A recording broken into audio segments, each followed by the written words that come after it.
Coming up, just how bad is this Drake Maye situation at Patriots training camp? Plus, why can't Jayson Tatum perform at these Olympics? What is going on there? And who is the least valuable Celtic, or AKA the world's tallest midget, of the 2024 championship team? All that and more coming up here on The Cam Show, powered by Rogue Media Sports Network.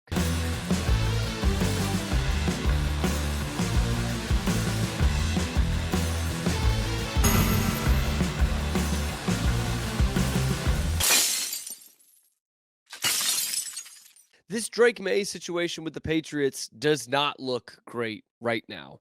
Thank you for tuning in to the Cam Show, powered by Rogue Media Sports Network.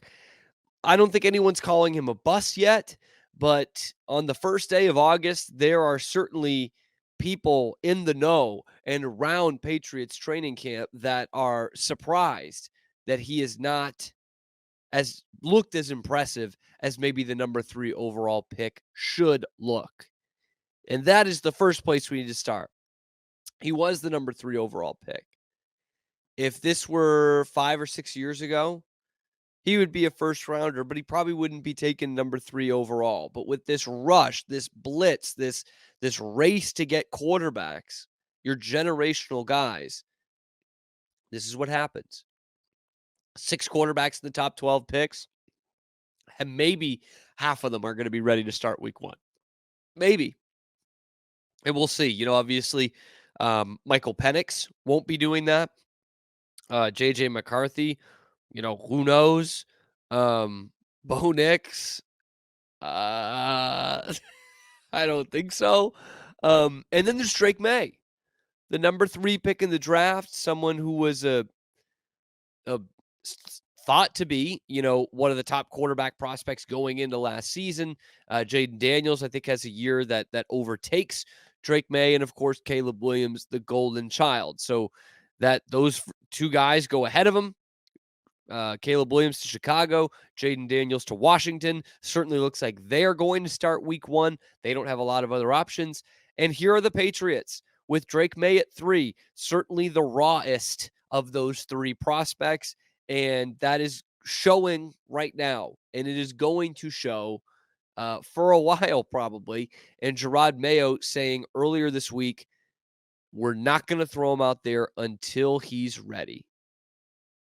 And it sounds like lip service, but there are some teams who would throw caution to the wind and do that and just throw their guy out there.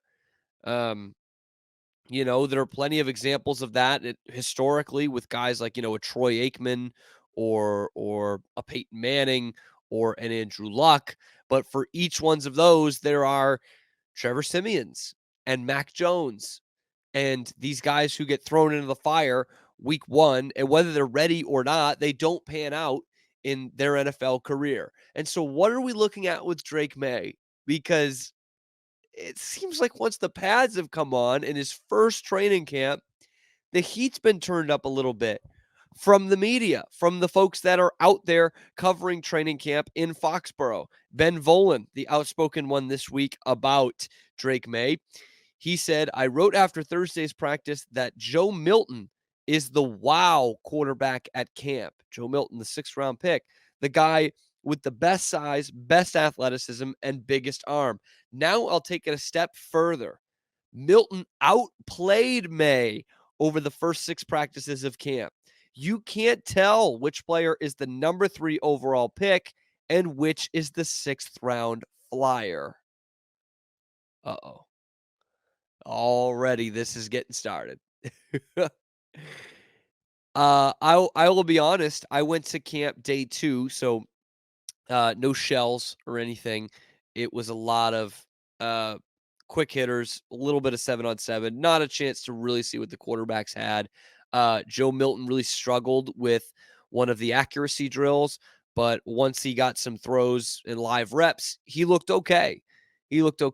So did Drake Maye in the day I was there, but they were both doing short stuff, nothing really down the field that was going to wow you.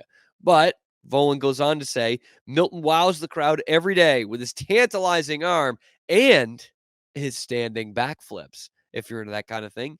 After Maye struggled in the red zone, Milton promptly came in and completed a nice pass to Kwan Baker on the sideline. And it is worth noting that in that practice he was talking about, which is from Tuesday, Drake Maye was the only of the quarterbacks not to throw a touchdown pass in red zone drills. Joe Milton threw two. He threw them on back-to-back plays, threw them to guys who will either be starters on this team, a la Jalen Polk, who could be the number one receiver, or guys who have been Pro Bowlers in the past who might not make this team, and that is Juju Smith-Schuster. So it's not like he's out there, going against threes with threes. You mix in these guys with these reps. There's every chance in the world that those were against number one guys on the defensive side and going up against arguably number ones in the receiving core. So Joe Milton is the one who is really wowing everybody. And of course, in those early practices, when they're in basically t-shirts and shorts, that's going to happen. Joe Milton is physically imposing. Like, he looks like he's cut from marble. He's this big, tall kid, all the look of a quarterback coming off the bus. He looks like one of the best athletes out there on the field. And while Drake Maye has the big arm, and I'm not saying he's out of shape or anything, he just doesn't look as imposing as someone like Joe Milton. And so it's easy, I think, to kind of get drawn with the things that Joe Milton can do, especially against air. But again, in this case, also against the coverage. And it wasn't just Trollen Volen who was out there, because we know Ben Volen in the past, like some other guys from the Boston media, are looking for anything that can make the Patriots look bad, especially when it was the Brady Belichick era. But he wasn't the only one. In fact, Michael Holley commented on it as well. Michael Holley, formerly of EEI, now does that terrible show with Michael Smith on Peacock, but has also written books on the Patriots, has followed them for entire seasons. So, has something to lose a little bit in terms of his relationship with the Patriots. He said, I watched Drake Maye in college. I loved him in college. You guys know that. He was a tremendous college player. At times at North Carolina, people compared him to Justin Herbert. And I said, I can see that. People compared him to Josh Allen. I could see that at North Carolina. Today in Foxborough, you know who I saw? The ghost of Mac Jones. I saw the ghost of Mac Jones. Whoa. You want to talk about something that Patriots fans do not want to hear. That is the last thing they want to hear.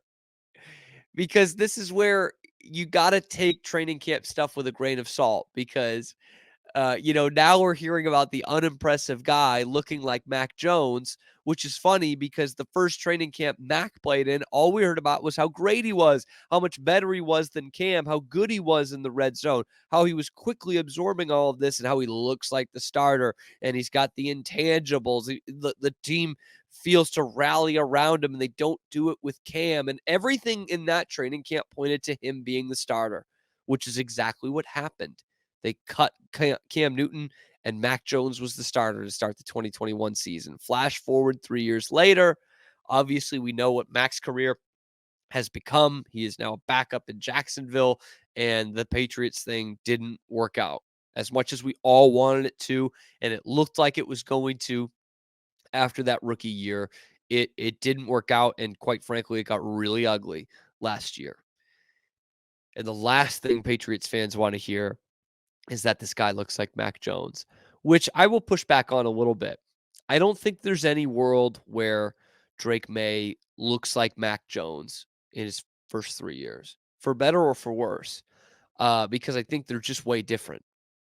I think they're way different. I think Drake Maye can actually get out of the pocket a little bit and can run a little bit. And he does have the arm strength that Mac never had.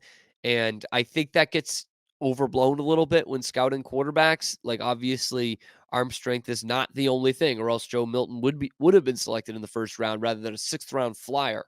But Drake Maye has got a cannon for an arm. In fact, it sometimes worked to his detriment at North Carolina. And Mac was never going to have that. Mac had a lot of trouble beating man coverage because he didn't have a strong arm. Drake Maye's not going to have that problem. He might have a problem of being too much of a gunslinger. He might not have the decision making that Mac Jones had. He might not be so quick to spike one into the ground when there's nothing there to avoid taking a sack or anything, or avoid taking a shot down the field. But those two are not alike. I am here to tell Patriots fans that no matter how bad Drake Maye might look right now, he's not Mac Jones. He might be bad in a different way, but he's not Mac Jones. And I think it is important to remember where this kid is coming from. He didn't start a lot in college. 2 years, he missed some games in there. He did not play in a pro style offense whatsoever at North Carolina. Um, he is also a rookie. He's a kind of a young rookie. Um, and so we see the clip from Hard Knocks where he's absorbing all this information and throwing it right back at Brian Daboll, who we think is one of the great offensive guys in the NFL, and certainly looked like a guy who really wanted to take someone like Drake Maye. And that was, Patriots porn. That stuff is still good.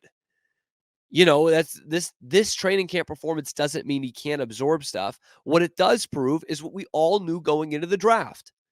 He's not a guy that's going to start week 1.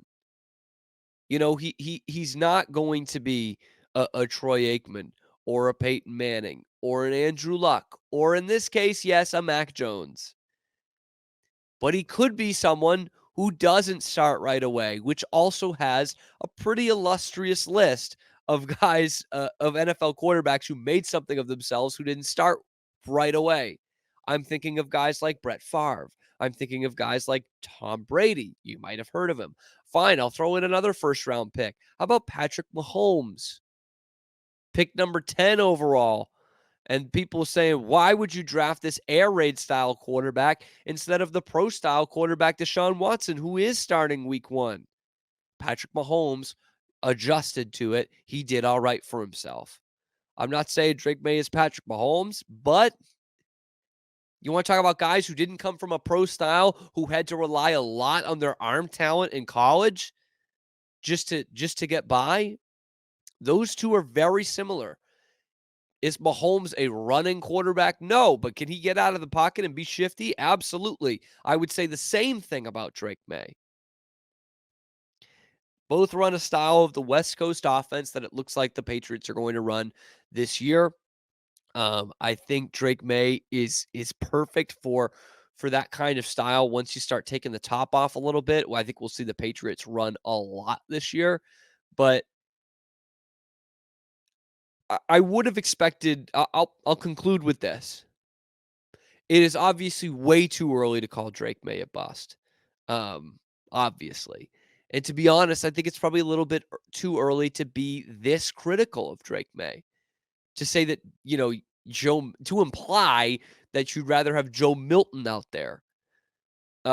Is it concerning that he's this far behind a pretty pedestrian jag quarterback like Jacoby Brissett? Sure. But again, we have to think about what we were thinking before the draft. We thought he would be behind whomever the free agent they were going to bring in was, and he is. We didn't think he was going to start week 1, and right now he's not. Did I think he would wow a little bit by now in terms of, making some great throws on tape that was going to be shared around social media? Sure. Yeah, I did. And I saw him miss some short stuff and obviously struggle in the red zone. But right now, Drake Maye is where we thought he would be, as the number 2 quarterback, taking number 2 reps and growing hopefully to the point where he can be the number 1 guy sometime this season. Anyway, we're going to talk about Jayson Tatum and his performance at the Olympics and who the least valuable Celtic is. Why are we even talking about it? Because the answer might interest you. All that and more coming up on the Cam Show, powered by Rogue Media Sports Network.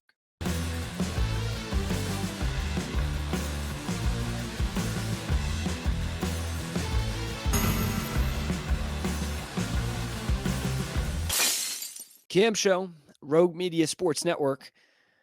Why can't Jayson Tatum perform at these Olympics? Look, this ain't a Viagra commercial. Why can't he do it at these Olympics? What is going on with Jayson Tatum right now? Because it feels like there's something extra from what we've been told. Okay, because he obviously famously doesn't play in game 1. It's only he and Halliburton are the only players on Team USA who don't get any minutes in that first game against Serbia. And the conspiracy theories were flying, some by yours truly, that, hey, is it coincidence that he finally verbally stands up for Jaylen Brown, something he says he should have done years ago, and now magically he doesn't play a minute in the Olympics? Like, I know it's tough to play all 10 or 12 or whatever it is, 12 in a 40-minute game, but Jayson Tatum, the guy who was like the second leading scorer at the last Olympics that helped you to the gold medal, that just led his team to an NBA title, you couldn't find any time for him to play, not a single second. I mean, look, this is the US Olympic team. They're all really good. That's like saying you can't find any time in the game to play the worst senior on your team on senior night. I'm just not buying it. That's bull. And then there was some story that was he showed up late to Vegas for when they were doing training camp. And I thought about that, and that would, make sense as to why he would be held out of a game, but why not tell us that? Like, whose feelings are going to get hurt if you just say that? Yeah, Jason was late, and we have a standard on this team. And we know that guys have busy schedules, but everyone else was here on time and he wasn't, or maybe Halliburton too. And that's why those guys didn't play.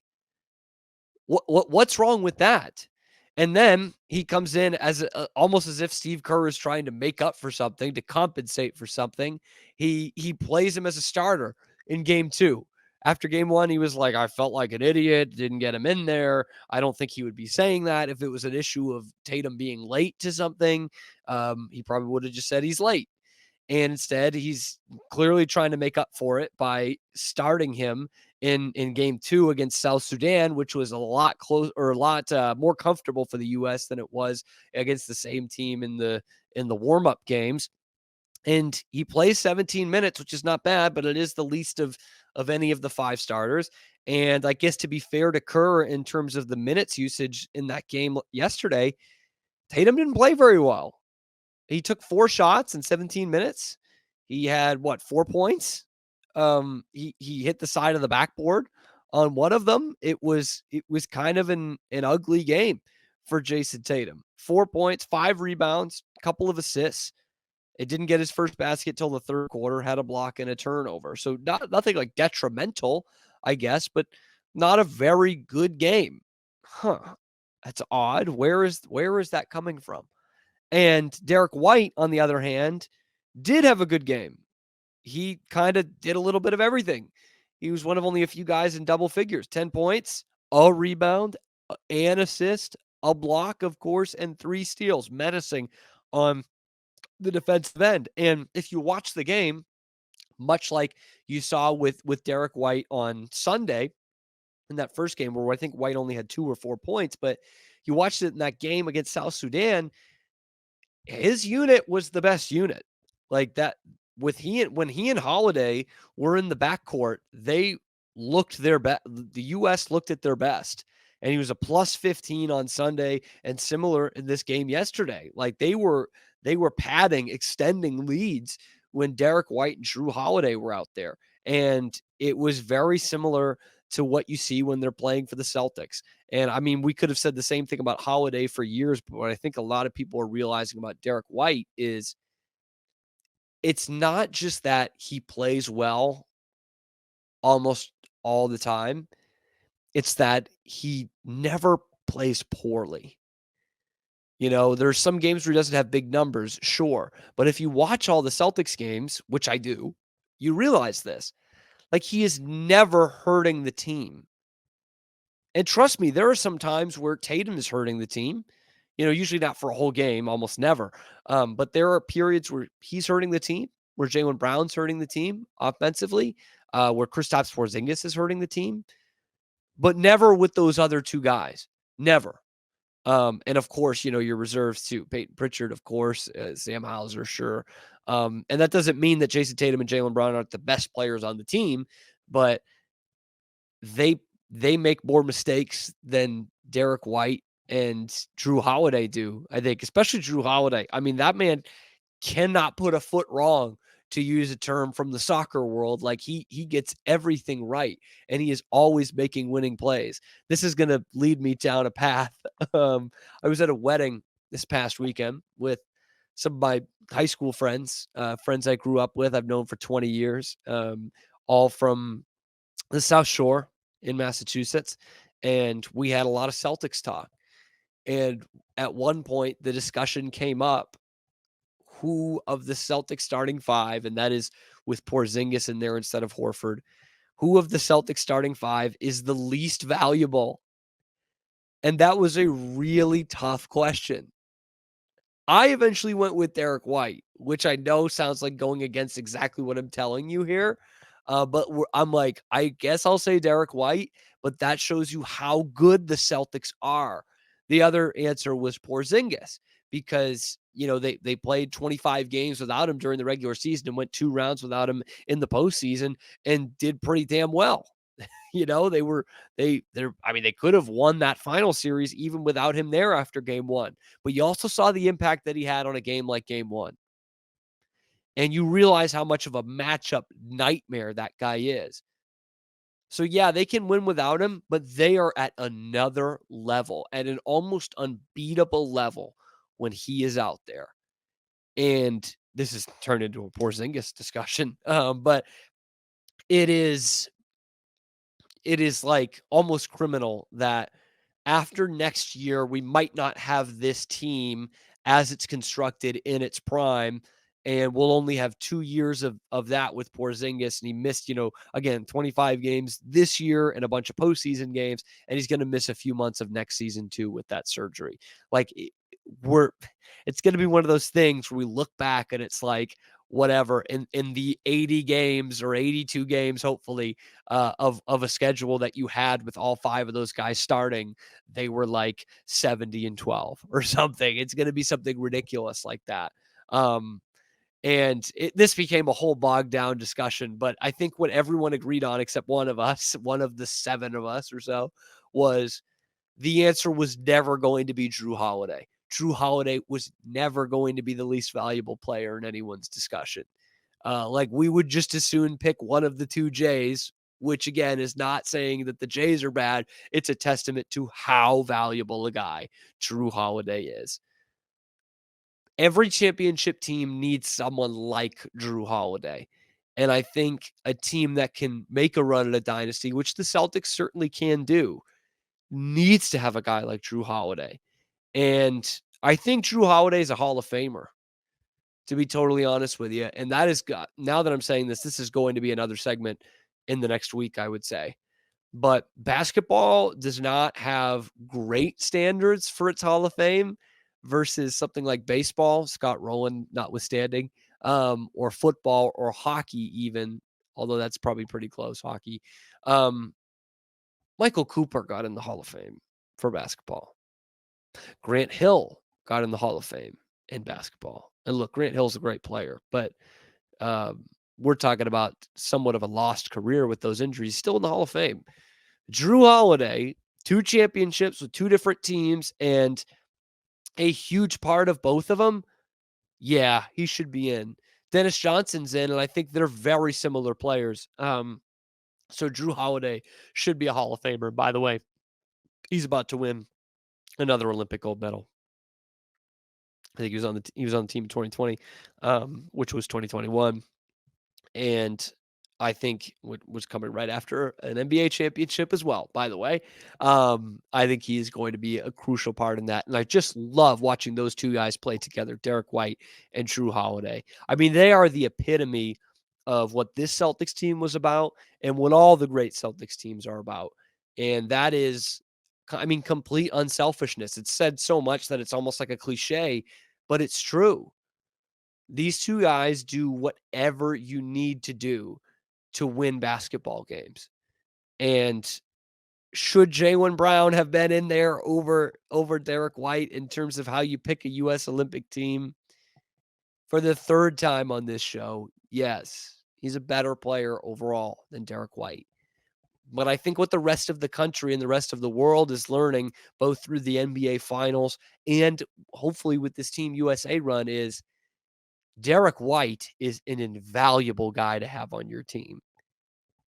Like, no doubt, any team in the league would take a guy like Derek White, and any team in the league would pay what the Celtics are paying for Derek White, almost $200 million.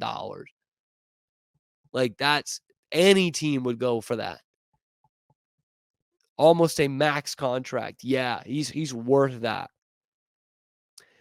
And so it's weird that he and Drew Holiday are playing so well in this tournament and Tatum is not, because you can't use the fatigue thing. Holiday and White played just as deep into the season as Jayson Tatum did. So where is this coming from? Why can't Tatum do this? Hmm. It will spark some controversy, spark some great discourse from NBA Twitter, because I mean, you saw it. They were jumping all over Tatum after not playing in game 1. I'm sure they will have that same energy for Joel Embiid barely playing, not playing at all in game 2. Like, this was his Tatum game. And maybe this goes to show that, yeah, a lot of you are going to have a day like this where it's just not yours. And I'm sure they will jump on Joel Embiid the same way they do with Jayson Tatum, because for some reason Tatum has become arguably the most divisive figure in the NBA. They love it when he stinks. They hate it when he's good. And whenever he's good, they will try to denigrate it. They will try to break it down and put an asterisk next to it. And when Tatum's team does something great, they'll try to put an asterisk next to it. Oh, easiest path ever. Because they're that much better than those teams. They crushed those teams. They were the number 1 seed for a reason. Okay, you want to say it was a health thing? You got the healthiest matchup was Dallas, and they dispatched them rather quickly. If they didn't have their one fluke game of the playoffs in that series, they probably would have swept them. But anything to bring down Jayson Tatum, they will do. But I will say, it is weird that we're sitting here through 2 games in the prelims and Jayson Tatum has 4 points and has only taken 4 shots. It has only played 17 minutes. He's got to have a big one left in him. He's got to. He's always got one. Anyway, we got more coming up here on The Cam Show, powered by Rogue Media Sports Network.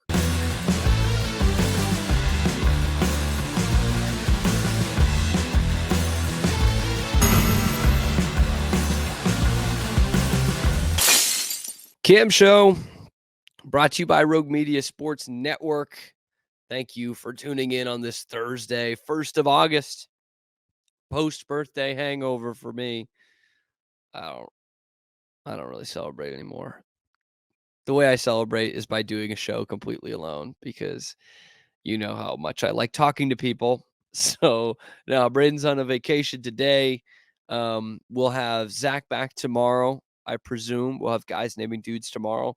But we did have some more breaking Boston sports news today. We talked a lot of Celtics in the last segment, and this has something to do with the Celtics as well. Former Celtic, and at the time, probably the biggest free agent signing they ever had, Gordon Hayward, has announced his retirement from the NBA after 14 years. And playing that long with Charlotte the last few years, that'll do it to you. But he hangs it up. I mean, a once promising career, and I mean, still a good career. I don't want to say he was, a bust or anything. He absolutely wasn't. But I think it's now safe to say, as he hangs it up, as if it wasn't safe to say before, that gruesome leg injury in his first game as a Celtic really changed everything. I mean, he was never the same player again. But an interesting Celtics career for Gordon Hayward, and one that becomes, like, weirdly, I don't want to say polarizing, but with a lot of headlines attached to it. I remember when before Gordon Hayward even signed with the Celtics, he was ruffling some feathers, mainly by Jay Crowder. It was a game in early 2017 when Utah was in town, and the rumors had already sprung. Like the Celtics had cap space, they had all kinds of flexibility. Everyone knew that this was going to be the offseason for them to make some moves. We didn't know, well, I called it pretty early that the Kyrie Irving deal was going to happen. But a lot of people didn't know that that was, on the table. They knew they had some money to spend in free agency, mainly for a max contract. And one of the names that kept coming up was Gordon Hayward. He was a guy who didn't seem like he wanted to play in Utah any longer. Of course, Utah goes and drafts Donovan Mitchell, so they turned out okay. And his college coach was coaching the Celtics, Brad Stevens. And so in this game, they announced Gordon Hayward for the starting lineup, and there was a bit of a cheer from the crowd. Like it was, I would say, like a polite kind of mocking cheer, like, hey, like we want that guy. And it was nothing more than that. It wasn't ear splitting or anything like that. And after the game, not Gordon Hayward, Jay Crowder after the game was saying how disrespectful it was that they were cheering for Gordon Hayward because he didn't play for the team. And then, of course, ESPN ran with it. Bomani Jones, and I know why Gordon Hayward gets those claps in Boston because he looks more like Larry Bird than I do. And I was like, Jesus Christ, man. Like just anything to say that Boston is racist, they'll do it. Like they will grasp at any straws possible to say that Boston is racist, as if they didn't, cheer even louder for Jay Crowder and Isaiah Thomas in that game. Um, that be damned. Who gives a shit about that? They had a polite cheer for a white guy who plays for the other team that is also an all-star in the NBA that they want to come play for their team. Whatever. On a fucking meaningless weeknight game in the first week in January. Um yeah, by the way, we did cheer for Jay Crowder in that game. I remember that distinctly. They did cheer for Jay Crowder. And again, it wasn't like they were chanting Gordon Hayward's name. It was just like, hey, nice, Gordon Hayward.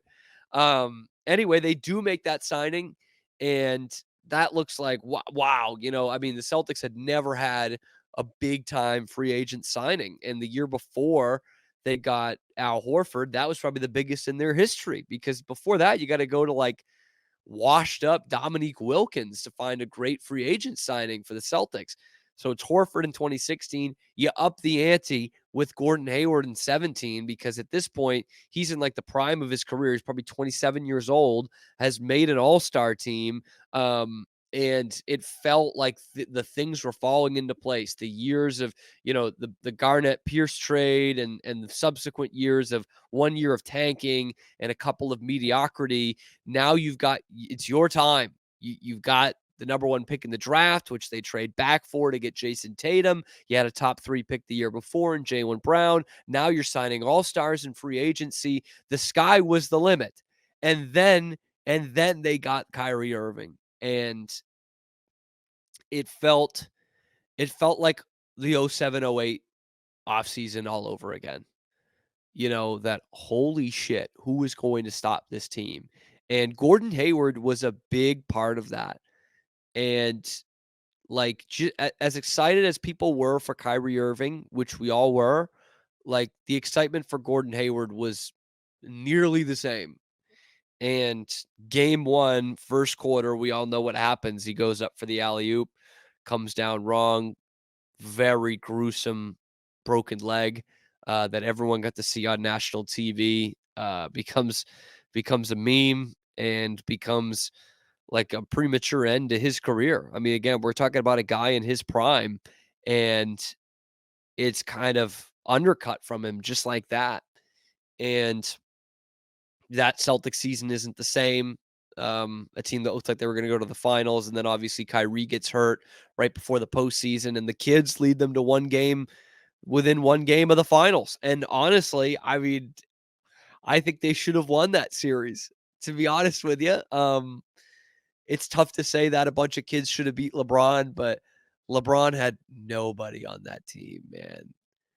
Nobody. Like, that and '07 are the 2 most impressive runs of LeBron's career, for me, because that team, that Cavs team in 2018, they had to buy them all at the deadline, and it was, Larry Nance and Rodney Hood and George Hill and just LeBron. It was the social experiment of, can LeBron take a bunch of nobodies to the NBA finals? And he did. And he did. And if Gordon Hayward was healthy, that would not have been the case. Or if Kyrie Irving was healthy, that would not have been the case. But Hayward, again, for really the first or second time, it had been a long time since we had seen this. A star player who wanted to play for Boston, wanted to play for the Celtics, was very excited to be a Celtic, felt like he bought into that. And then the next year, of course, is completely tumultuous. Kyrie Irving forces his way out. Hayward actually has a pretty slept on season in 2019, 2020, which was his last year with the Celtics. He was very important in that bubble run to the conference finals. And I know, look, take bubble runs with a grain of salt.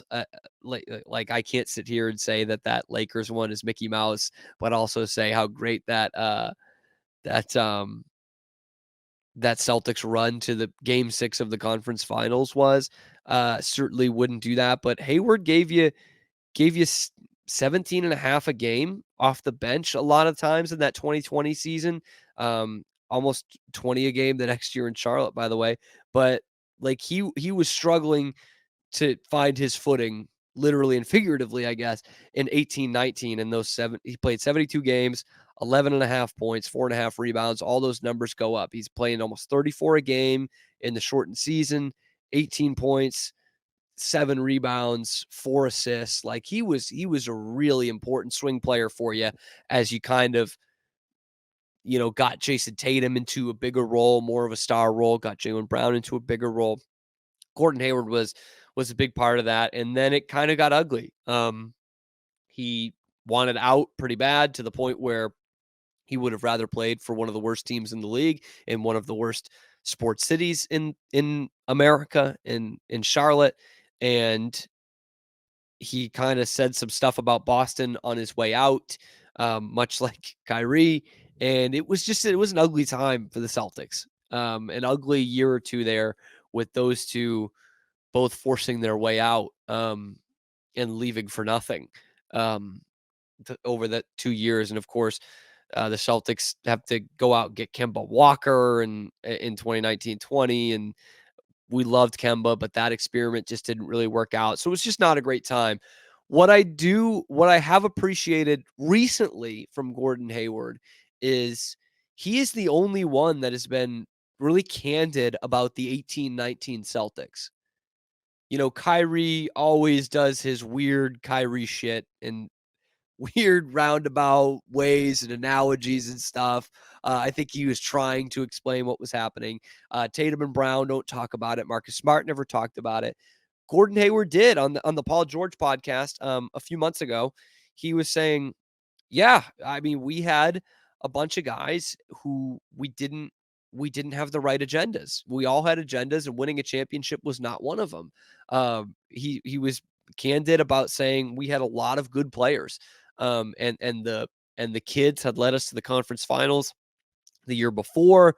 Like, everyone had a career high in the 40s for scoring in a game, and we were all kind of either pretty young or in our prime.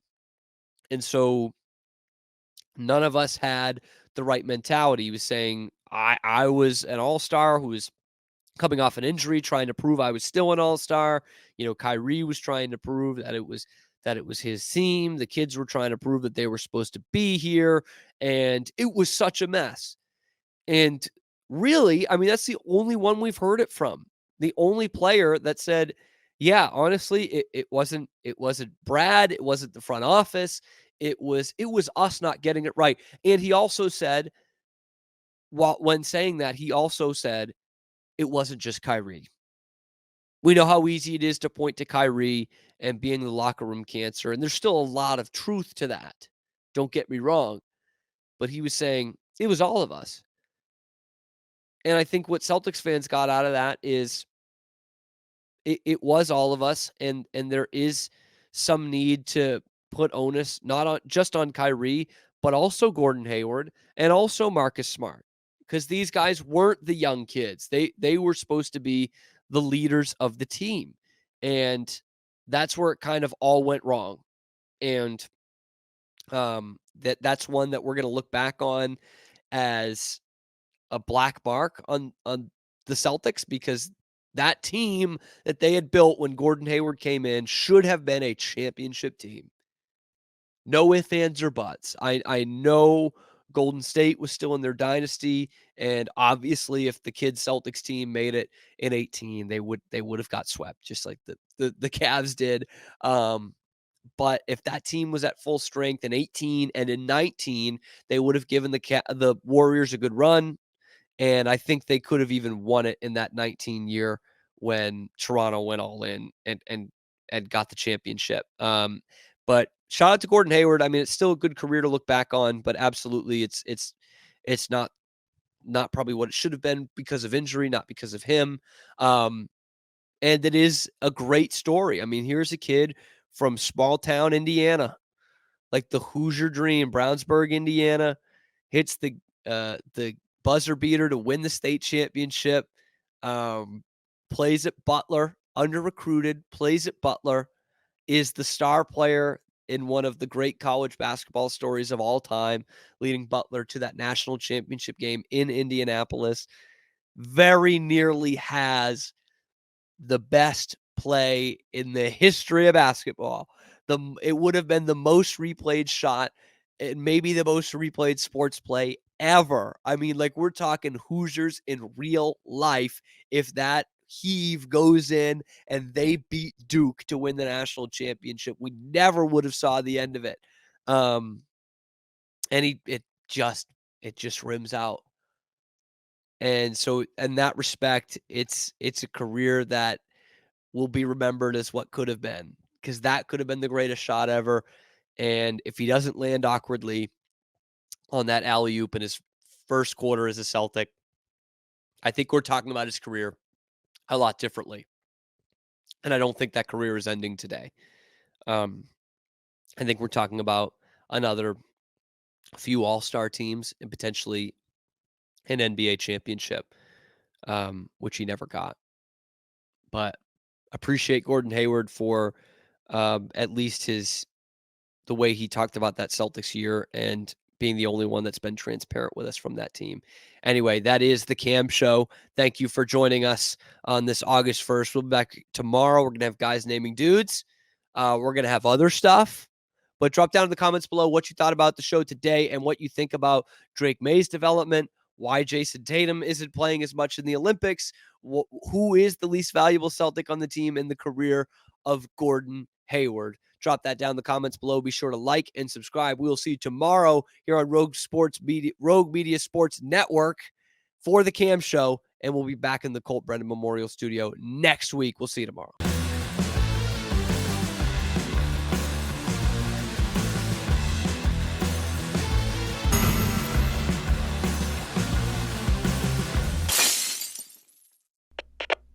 We are Rogue Media Sports.